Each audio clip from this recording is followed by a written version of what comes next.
Greetings everyone, my name is the Catalyst, and tonight I'm here to bring you the truth.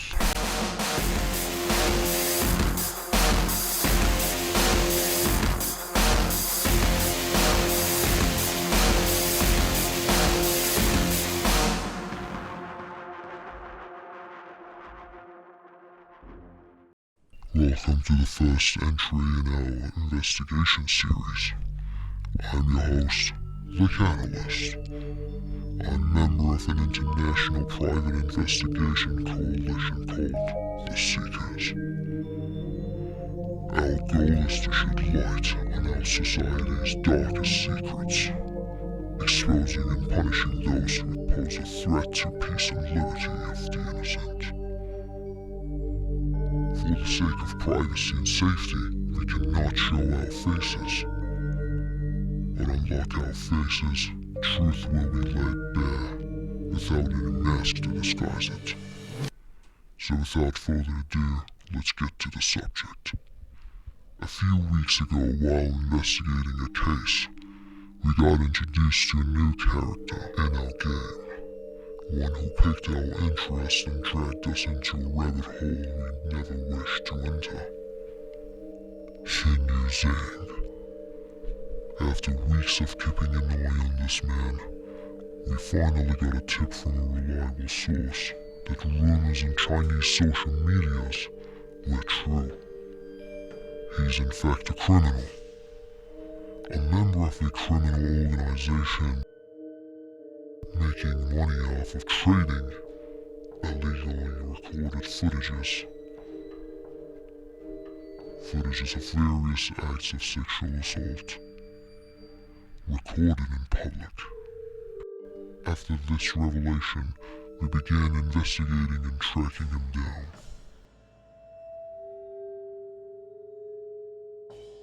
Days passed and suddenly, BBC YouTube channel released a documentary from a young Chinese reporter named Feng. Zhao and her team did a good job of identifying and publicly shaming some of the important players of the sickening game. We appreciate Miss Feng and her team for everything they did. But without involvement of law enforcement, the case wasn't closed for us. Leaving the sick individuals without a punishment wasn't in our code. So there began our true crusade against the depraved.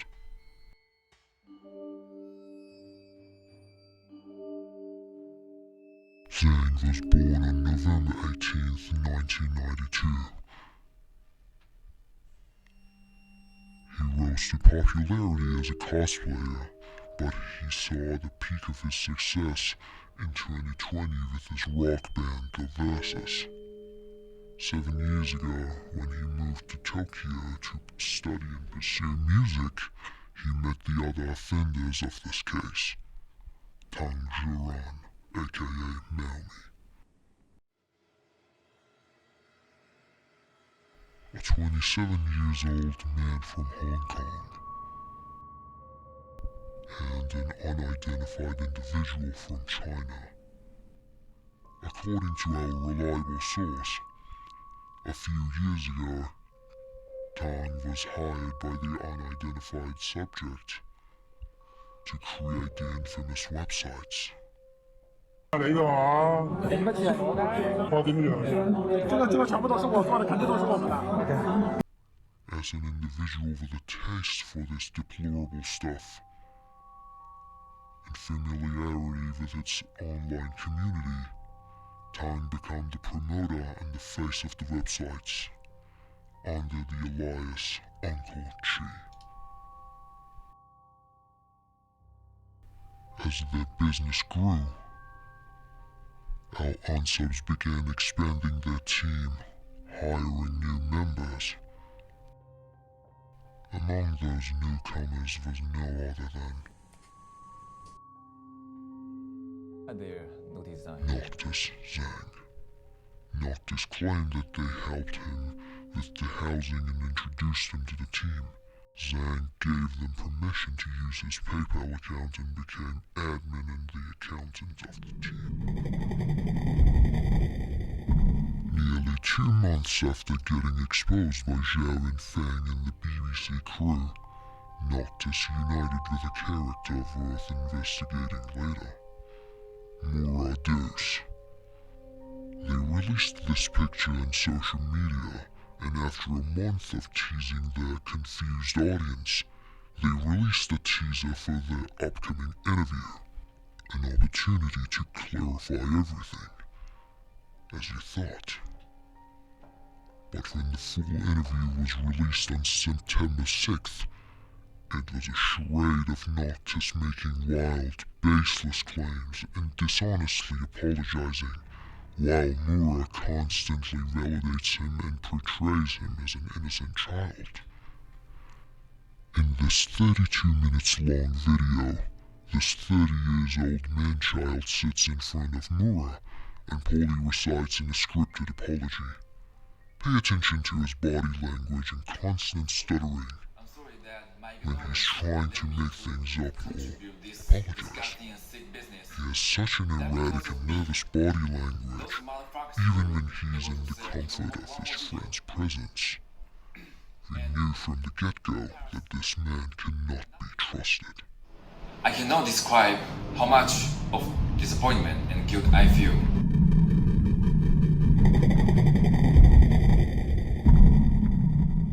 At this point, it was clear to us that what we sought was way bigger than him. After further digging down this rabbit hole and using some connections, the truth finally hit our radars.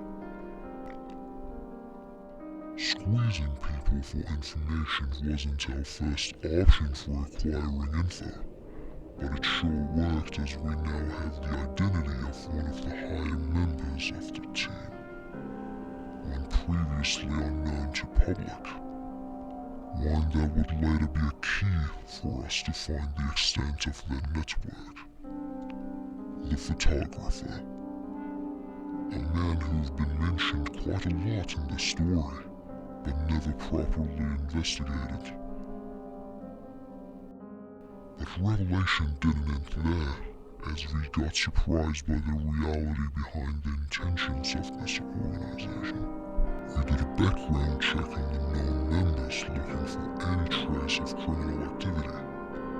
We found enough to speculate the severity of the situation, but we documented way more offenses ourselves, one more despicable and serious than the other.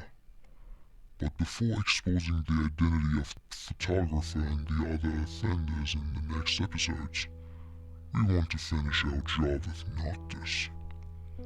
Noctis, if you really believe you are innocent, why don't you show us the evidence of your wild claims and reveal the identity of the other members? You must be aware that the photographer, whose identity has been kept secret by you, can face several years in prison if we hand out documents to the authorities. Are you scared that they might expose you even more? You are aware how dangerous these people are. Perhaps you're scared that they might even kill you. You said they broke into your house, stole your laptop, and you have an ongoing lawsuit against them. Considering how strict laws are in Japan, this claim seems a bit unlikely. They should have been charged by now. You said you had feuds with the photographer and departed from the network before the BBC documentary, but I'm yet to see you name these people even once. We now know how you tried to downplay Mauni's role in this case. He isn't just a tech guy as you want people to believe. He isn't just a Chican businessman as the BBC thinks he is. He is far worse. We have documents to show his past affiliations with other criminal organizations. And these exact organizations might be the reason you're keeping it quiet, Noctis. You fear for your life and you're completely aware that Naomi is far worse than what made it into the public. You must know that with hiding the identity of the higher-ranking members, you're assisting a criminal like Naomi, a criminal whose offenses extend far beyond just sexual harassment. It can be cultural, or political, or perhaps both.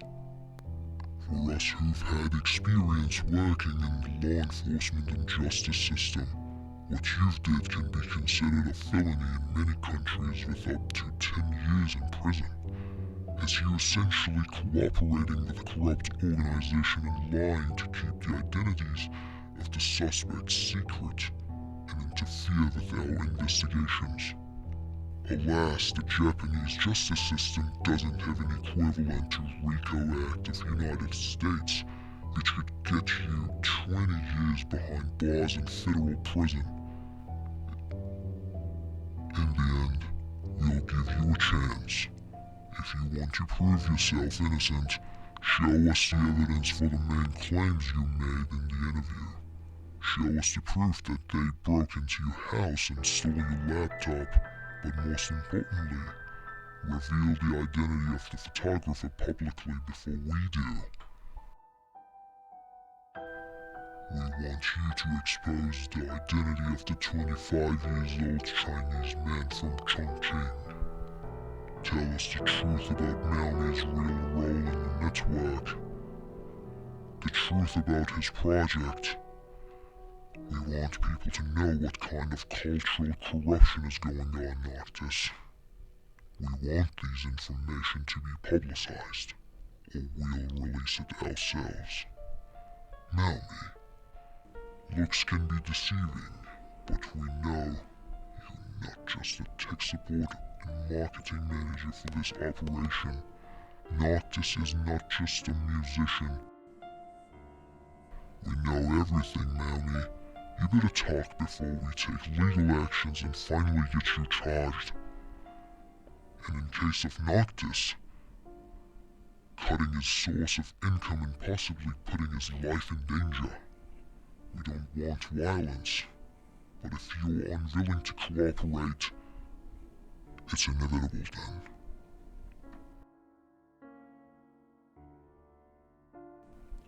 Thank you for watching. Please consider sharing this video to spread awareness, as it is the only way to support us in our quest to fight organized crime. See you truth seekers in the next one. Godspeed.